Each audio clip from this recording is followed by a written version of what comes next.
So today I want to talk about intentions and the power behind intentions, and kind of a continuation of how I've been talking a lot on this channel about the intangible versus the tangible things in life. And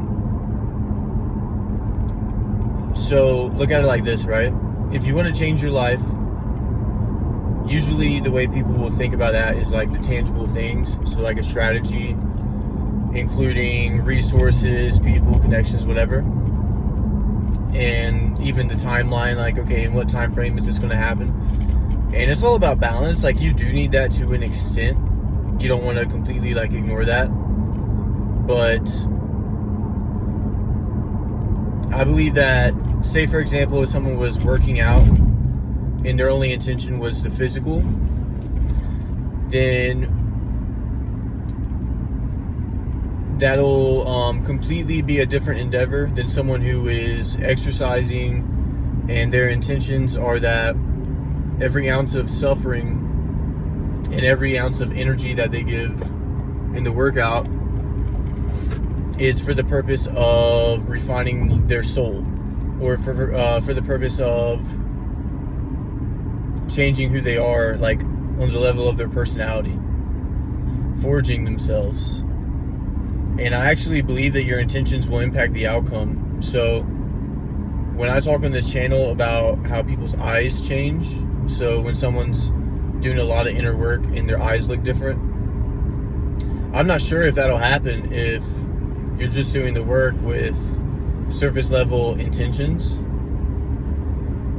Like, I'm not sure that you always get that glow from the work, because it's almost like God is listening to your intentions a little more than, like, of course your action is important, you got to put in the work, but your intentions behind what you're doing really change things. And so if you feel lost and you feel like you can't come up with a plan, like a tangible, organized plan with a timeline and everything, just remember that this life really does kind of work like a video game. Like I say this all the time, where everything you do gives you points. And it's like, if your intentions are like that, like if that's how you look at it, where it's like, hey, I don't know if I'm going to end up going where I think I'm going, and I don't know if my plan is going to work as planned, or maybe you don't even have a plan. But if you are willing to put in a lot of work and suffer a lot and sacrifice a lot, and all the intentions behind all that is dedicated toward like a higher purpose, like a deeper purpose, then you might just like,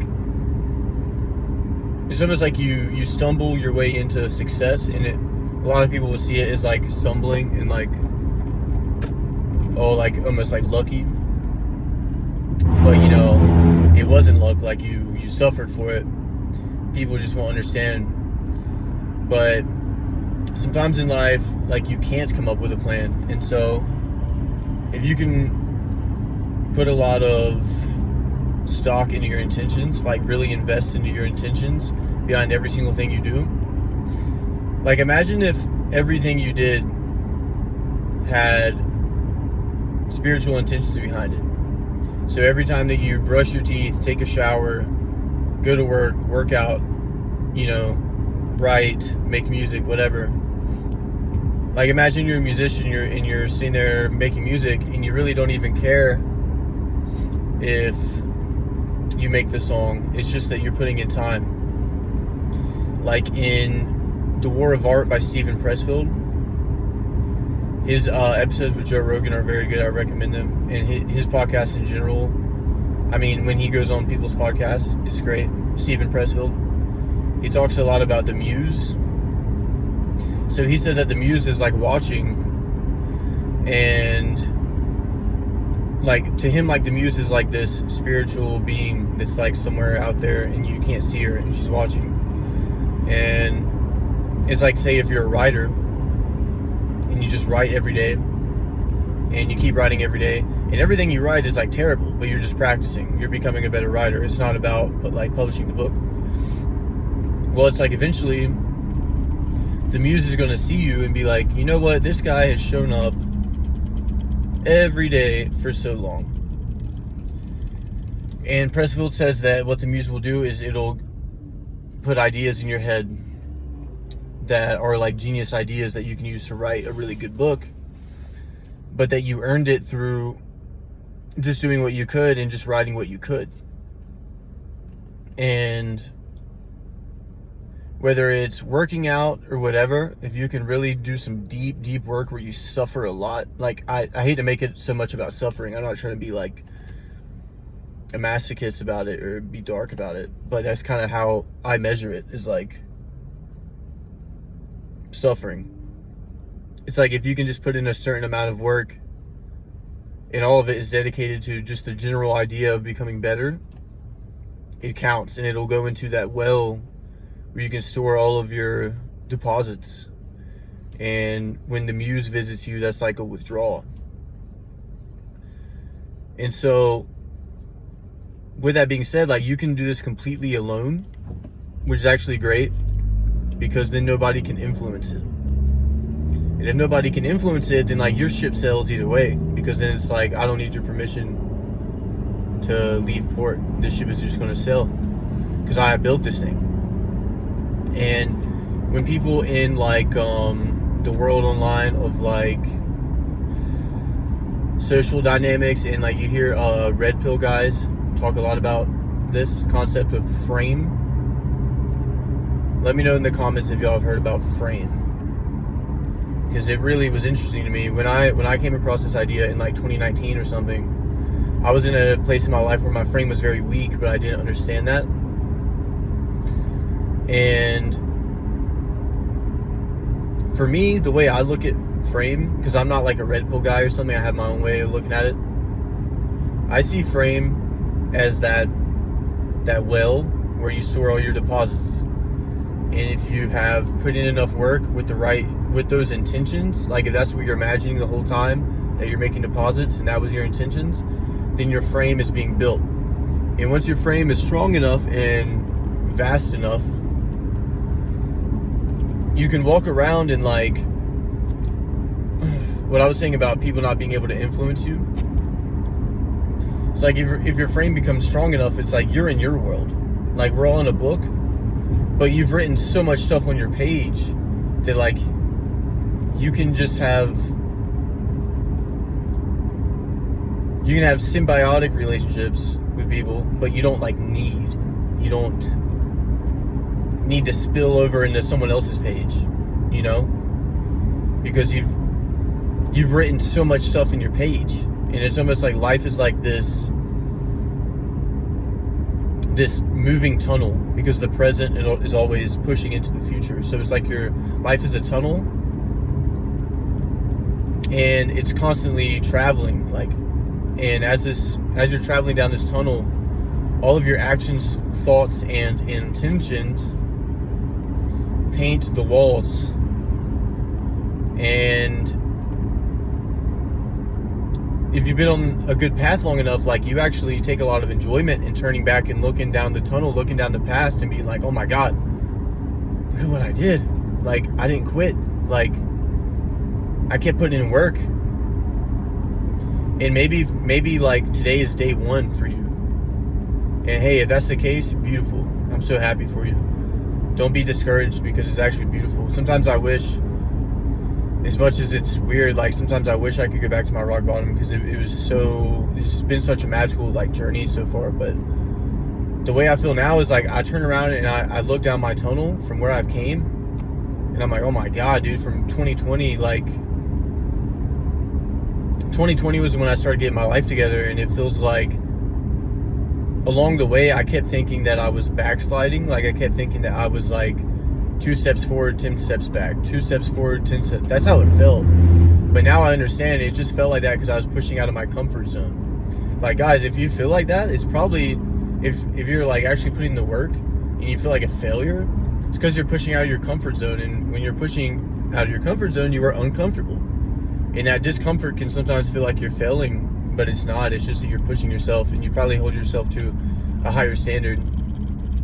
So when I turn around and I look down my tunnel and I look at it, what I painted on the walls of my tunnel, and I look at my page in the book of life, you know, and I read everything up until this point, especially from 2020 to now, it just feels like there's so much momentum behind me. But in 2021 and in 2022 And in 2023 and even in 2024, there were spells where it felt like I was back in rock bottom, like I was in 2018.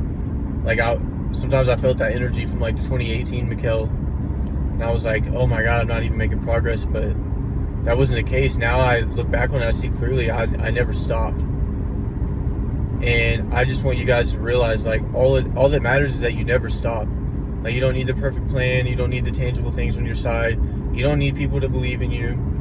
In fact, the more solo it is, like I said, the less influence people can have from the outside. So it's actually freedom. So keep painting the walls on your tunnel as you move through life, because it's not going to stop moving, guys. And you really don't want to turn around and see that you don't like the way you painted your tunnel. You don't want to turn around and look at your page in the book of life and think, oh, that's what I've been writing.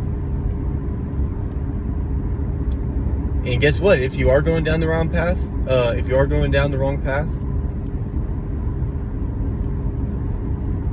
hell is locked from the inside, bud, not the outside. Hell is locked from the inside. It's all up to you. Like, before I got it together in like 2018 or something, if you were to try to talk to me and give me like a pep talk like this, I probably would have told you not to waste your breath. Like, not out of being rude. I felt like it was rude to waste people's time and get them to sit there and try to talk to me when I knew I wasn't going to change anytime soon. And I knew that whenever I did change, it was going to be because I decided to, not because it's something someone told me. So realize that as you're watching this video, like, I can give you ways to look at it, and hopefully it excites you, but the power is in your hands, you know. The doors of hell are locked from the inside, and you have the key. Hopefully you're already on the path. If not, get on it, and one day you're going to turn around and look down your tunnel, and it's just, once you have a couple years of momentum behind you, like, that's just beautiful. You turn around and you look at your tunnel and you really like what you see. Your reality tunnel. Actually, you know what? So reality tunnel, I'm glad I said it that way, because I want to give credit. That's a concept from a channel called Archaix. ARCHAIX. And for those of you who are like very open-minded and really like diving deep into research, that's a good channel to look into. It'll change your perspective on reality, and it's pretty mind-blowing. It's pretty heavy, but it's a good channel. Shout out to him. Jason, I think his name is Jason of Archaix. Maybe you should go check out that channel. Maybe that'll help you. But intentions, guys. Put intentions behind every single thing you do. And if people are shitting on you, if people are trying to put their foot on your neck, that's a really good sign. It's a really good sign. Alright, guys. This is Younger MMA. Peace. I just want to add a little more so that we're clear, because I feel like maybe sometimes I'm kind of vague and I don't want to be so, I don't want to make it so woo-woo. I want to kind of cut to the chase a little more. What I was saying about intentions and stuff is, like, if you take care of yourself and you see yourself glowing, like you're really unhealthy, and then you make a change and you start taking care of yourself, and you see that your skin is glowing and your hair is glowing and your eyes are glowing and there's a light in your eyes, is like, do you really think that that's just a physical thing? Do you think that's just a surface level thing? You think that's all that is? I mean, there's no wrong answer. Like, maybe I'm wrong, I don't know, but I just don't see how that's a surface level thing. Like, people that are on the right path, like, their eyes are different than someone who is not on the right path. And I feel like in 2025 that's not that controversial. Like, we're not as atheist as we used to be. But yeah, just food for thought. If anyone even sees this, man, like, let me know what you think in the comments. I'm still trying to grow the channel, but I'm open to debate as well. So, like, I'm not against, like, being told that I'm wrong. If you think I'm wrong, let me know. But yeah, just food for thought, guys. Peace.